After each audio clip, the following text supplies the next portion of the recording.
L'astrologie syncrétique propose une approche un peu différente par rapport aux astrologies classiques.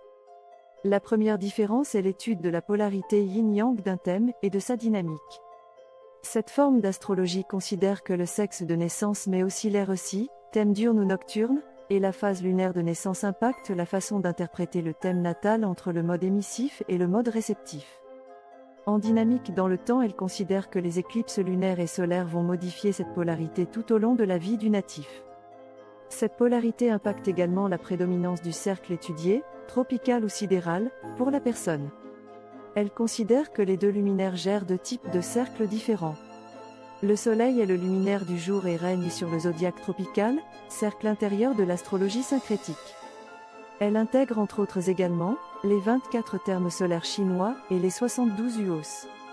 La Lune, reine de la nuit, veille sur les étoiles du ciel nocturne et sur les cercles extérieurs sidéraux de l'astrologie syncrétique, cercle des nakshatras indiennes et 12 chinoises.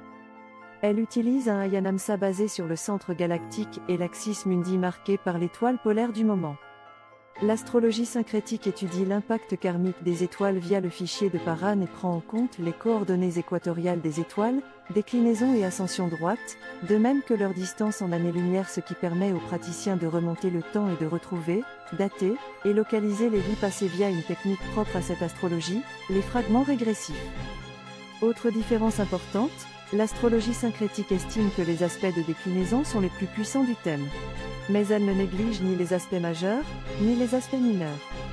Elle intègre également les thèmes harmoniques occidentaux et les vargas indiennes pour la dimension fractale du thème.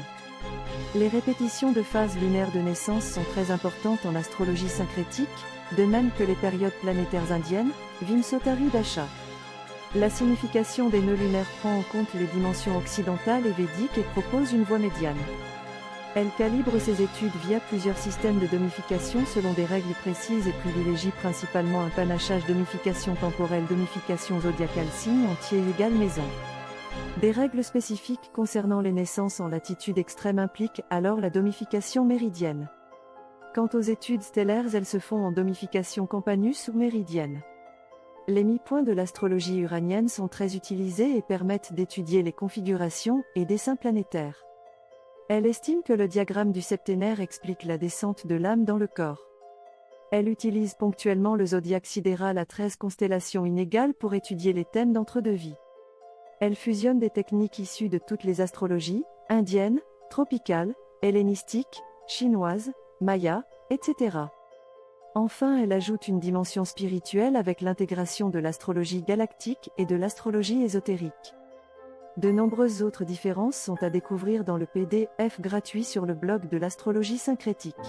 Téléchargez le PDF gratuit présentant toutes ces techniques, plus de 2000 pages, sur astrologiesyncrétique.com et consultez les articles du blog.